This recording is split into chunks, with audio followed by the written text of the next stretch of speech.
Even though he's best known as a writer, Peter Clark doesn't think of himself as that exclusively. First and foremost, he calls himself a storyteller. He kind of went clean off his rocker. And isn't that a great And this story? is his favorite audience. Kids from the Nashwauk Valley School just down the road from his home. That school can always call on Clark, but most schools in the province do. A typical month is Oromocto to Moncton to Miramichi to Bathurst to Grand Falls.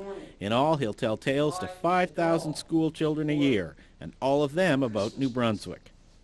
On this particular night, I sent a lad by the name of Young down to the brook to get some water for the kettle. A few minutes later, he was huffing and puffing and standing right beside me. His face was a grayish looking. "There's a ghost down by the brook. I ain't getting no water." I want those little kids, I want them to know about New Brunswick and about some of our heroes and about stories from days gone by. He's launching his latest book this month, Timeless Stories of New Brunswick, his 7th. In it, you'll find tales from the past right up to present day, like the great Tickle Me Elmo riot in Fredericton. You know what happened? A stampede. Ball Waller's a big man. He ended up in the bottom of the pile, okay? He said the last thing that he remembered was an Adidas sneaker hitting him flush on the face. That's a story that made international headlines when it happened. Often we don't even realize that history is being made right here in the province. Tales Clark collects to remind us of New Brunswick's heritage. I do it because I feel that it should be done and it should be passed on for future generations.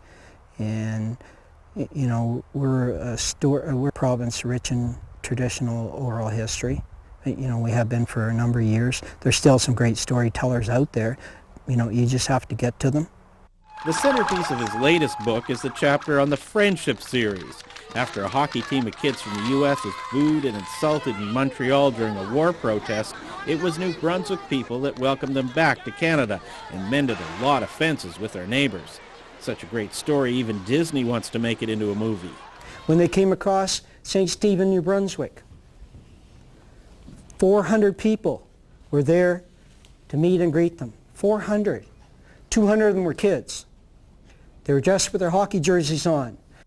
And sometimes the tales are old ones that people have forgotten or don't believe, like the trips Babe Ruth made to the province when he was the most famous person in the world. Well, I think it's pretty significant that the most famous baseball player of all time shows up here in Tracy, New Brunswick at a place called Aw Come On In Camp, you know, for a little rest and relaxation. You know, New Brunswick must be offering something. Clark's a proud New Brunswicker and wants all these kids to feel the same way. And today they're in for an extra treat. Clark says if Oprah can give away cars, he can give away some books to his favorite audience. There you go. You're welcome. Here you go. You're welcome. You're welcome.